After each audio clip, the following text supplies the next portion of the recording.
Before I go, I'm going to show you what I've learned today.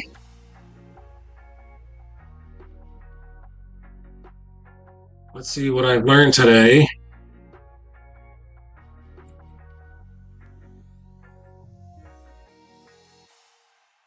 Nope, that's not it. Here we go. Today I learned.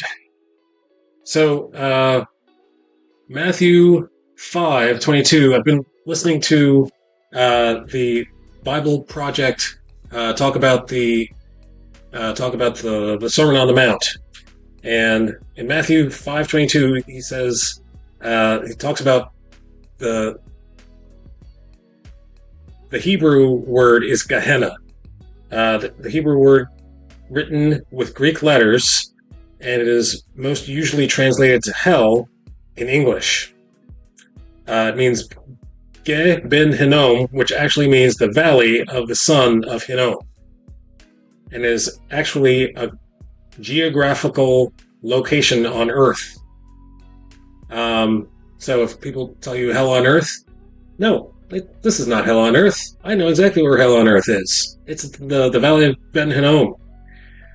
So the first reference is John 15. John 15 is the first, Joshua 15 is the first mention of this valley. And it is where fiery child sacrifices were sacrificed by King Ahaz to the god Molech.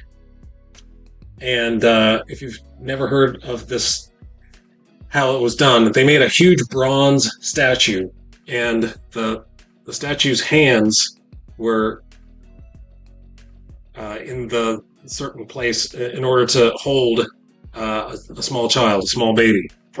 And the bronze statue was made so hot that the baby would be incinerated. Pardon me while I have to plug in. I'm losing battery power.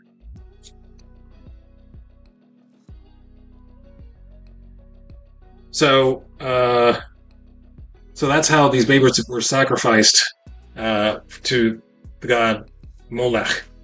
And also King Manasseh also made child sacrifices there. So it has only been a trash dump. Now, many people talk about the Valley of Ben Hinnom as being a trash dump. Yes, it has been a trash dump ever since the 13th century AD. And Jesus would have not used this trash dump illustration to make his point around the time that he lived, around 30 AD. And Jeremiah was the most vocal prophet against this practice. Jeremiah wrote during the reign of Manasseh in Jeremiah 7, verse 30. He speaks about the building of the high places of Topheth. And what a Topheth is a pyre for burning bodies, usually after death. But in this case, they were done while they were still alive. So, and they were infants. So, hard to think about. They also started doing these sacrifices to Yahweh. They said, you know what, if Molech likes this, he's a god, and Yahweh is a god, so therefore, I'm guessing that Yahweh would like this as well. And Yahweh did not command babies to be sacrificed. So he never commanded that. So what God did, he inverted this practice so that the slaughterers became the slaughtered. So Babylon came to defeat the king Manasseh and King Molech. King Ahaz and Manasseh. I think Ahaz was already dead, but King Manasseh was defeated by Babylon. So this is an inversion of the golden rule. what I have done to others will be done to me. Depictions of Gehenna and ancient Middle Eastern art describe various civilizations having done to them what they have done to others. So feel free to look that up. Feel free to.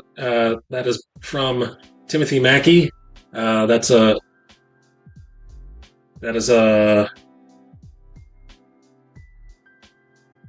is a nutshell of what he actually said in that episode.